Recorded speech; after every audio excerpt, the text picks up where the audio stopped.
আজ আমি বানাচ্ছি বিয়ের জন্য একটি কলকা করা কুলো।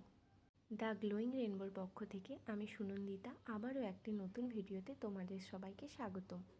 আগের দিনের গাছ কৌটোটি যেই দিদির ছিল, এই কুলোটিও তারই। কুলোটিতে কলকা করার জন্য আমি প্রথমেই পুরো কুলোটিতে লাল রং করে একদিনের জন্য শুকিয়ে নিয়েছি। এরপর কুলোটির মাঝখানে আমি একটি হলুদ কালার দিয়ে লাল হলুদের আভা দিয়ে নিয়েছি। এরপর পুরো কুলোটি ভালো করে শুকিয়ে যাওয়ার পর আমি মাঝখানের হলুদ অংশটিতে একটি লাল রঙের স্বস্তিক চিহ্ন করে নিয়েছি।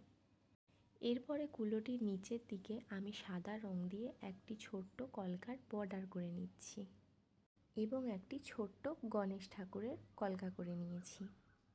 এরপরে কুলোটির নিচের দিকে গণেশ ঠাকুরের দুই সাইডে যে ফাঁকা অংশটি রয়েছে সেটাতে আমি নিজের পছন্দ মতো কলকা করে নিয়েছি।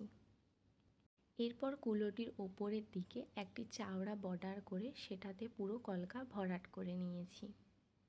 কাজটি হয়ে যাওয়ার পরে আজকের কাজটি তোমাদের কেমন লাগলো অবশ্যই কমেন্ট করে জানিও। এবং এই ভিডিওটি যদি তোমরা ইউটিউব থেকে দেখো তাহলে আমার চ্যানেলটি সাবস্ক্রাইব করে দিও।